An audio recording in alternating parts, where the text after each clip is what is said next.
Hey everybody, my name is Ashley Brooke. I'm 38 years old and I'm autistic. I also have two autistic children, and I struggled with this all my childhood. I was nonverbal till I was 7, and I also stopped talking again from ages 10 to 11. I have many sensory challenges to this day. I would elope also, and it was so bad that they were very neglecting and abusive to me and my family. They would even lock me in the room all the time because they didn't want to deal with my autism. They didn't understand, and they just thought I was crazy and that I was a bad kid.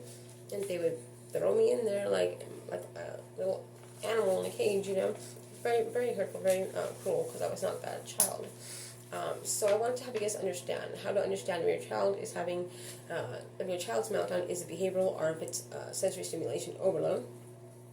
And if it's attention seeking, then I would consider that behavioral because this behavior is reinforced by the parent. Let's see, and also if a child's misbehaving a certain way, in a ways to manipulate the parent, to reach objective of theirs, then I would say okay, behavioral. But when a person is having sensory stimulation overload, it's neurological, and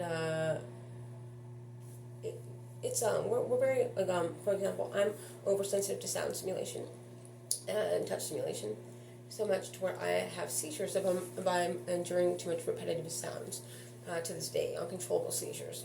I've been hospitalized several times, and medications does not work. It's a different type of seizure, not like your typical epilepsy. Okay, so yeah, this is very real, and it's not a choice of mine to panic and react this way. It's the way my brain is wired. So can't really say that's a meltdown, or it's like a choice of mine, to where I'm a bad person, or when I was a child, I'm a bad kid. No, I was not. So I wanted to help you guys to understand. Okay, now a lot of people will be like, okay, well, my kids don't have seizures. That's not my case. Okay, but you do need to understand this, though. That may be so. Okay, but however, the negative stimulation that the child or the adult autistic person is enduring because their environment and the way people are responding and their lack of acceptance and willing to learn about that person's autism, it can cause so much negative stimulation that it can mutate the DNA expression, causing physical health problems. It's a lot of physical, medical health issues that is associated with autism that people don't understand. There's a big medical, link to autism. It's not just behavioral. So this mutation is called medical epigenetics, and it mutates the DNA expression. It's caused by negative stimuli.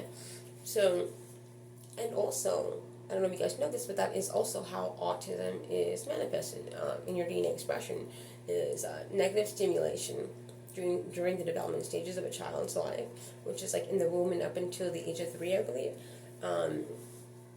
If the child interprets too much negative stimulation, it will mutate the DNA expression, causing the brain to read the DNA coding, interpret it incorrectly. Okay, the interpretation, the way that it reads the DNA coding, making the brain believe that the gene is active. So that's how autism is manifested in the DNA expression. That should go to show you that negative stimulation, stressful stimulation, it determines the way that person's health and behavioral health ends up turning out. So and I also want to make it very clear that when a person on the spectrum endures a lot of negative stimulation, where it causes physical health issues, it affects the microbiome, the declining bacteria in the gut, which is needed for all bodily functions. It'll affect your immune system, your digestive system, the metabolism. It will then affect, it's called the gut brain, and causing intellectual and behavioral decline. So it's kind of all connected, you guys. You guys can just imagine that, like it's like you can have one without the other. They will eventually affect each other. You know, it goes, you know, back and forth.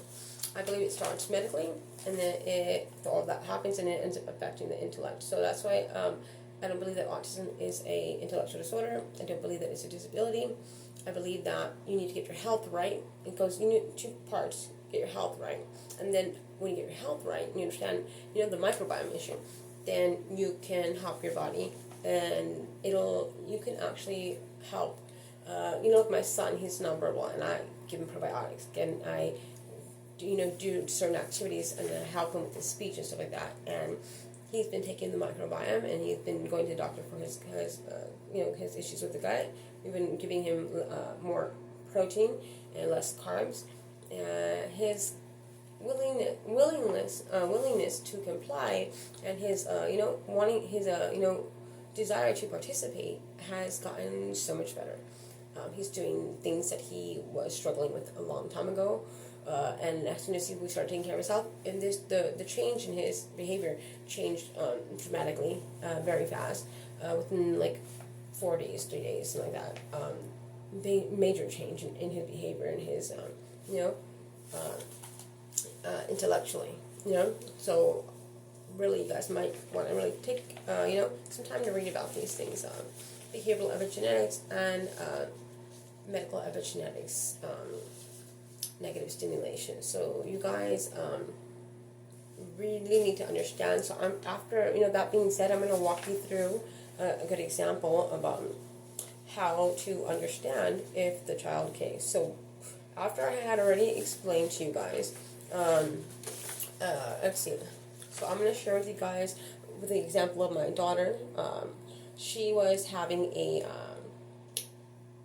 they would call it a meltdown. She had markers in her hands, and she dropped a marker. She tried to reach for the marker, couldn't reach for it, screamed, got upset, threw the other markers on the floor.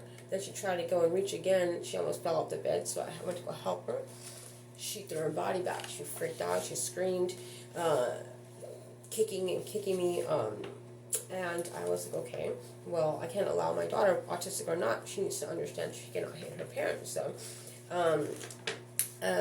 when she did that, I was like, okay, this is my opportunity to see if that is if it's you know, a meltdown, or is it a overstimulation, you know, to sensory. So I told her, when you calm down, then you can have the marker. She was screaming and like hyperventilating for like a minute, and I was like, okay, she's like in panic mode. This is not, you know, she cannot even process thought at this point. I know that because I'm autistic. So I said, okay, I'm gonna make the you know, expectations more you know, appropriate and practical, you know, understanding, you know, her you know, developmentally. So I told her, okay, Izzy, how about you say, if you want the markers, if you say more, okay? Because I knew that she wasn't able to calm herself down. So she wouldn't do that either. She kept screaming. So I told my friend, hey, tell her, do you want the marker, Izzy? Say more. So I went behind her, and I hand prompt her, and I prompted her little fingers to do more. And then they gave her a marker. And then they said, you want another one? I said, yes, please, more. And I had to do that. And even then, she kind of cried a little less, but still very upset. So I ended up understanding that she needs to understand the situation, because I know that females that are autistic are very highly sensitive, you know, and we're very literal. So she was hurt feelings on top of all that, you know, overstimulation and frustration. So I told her to help her understand the emotions and to be more emotionally aware. I pretended like I was crying. I said, Izzy, I'm sad. You're being mean to me. I want to help you, but you don't want my help. I'm sad. And she came and looked at me, and she stopped crying, and she's like, she gave me her markers. And I said, I don't want markers. I want a hug.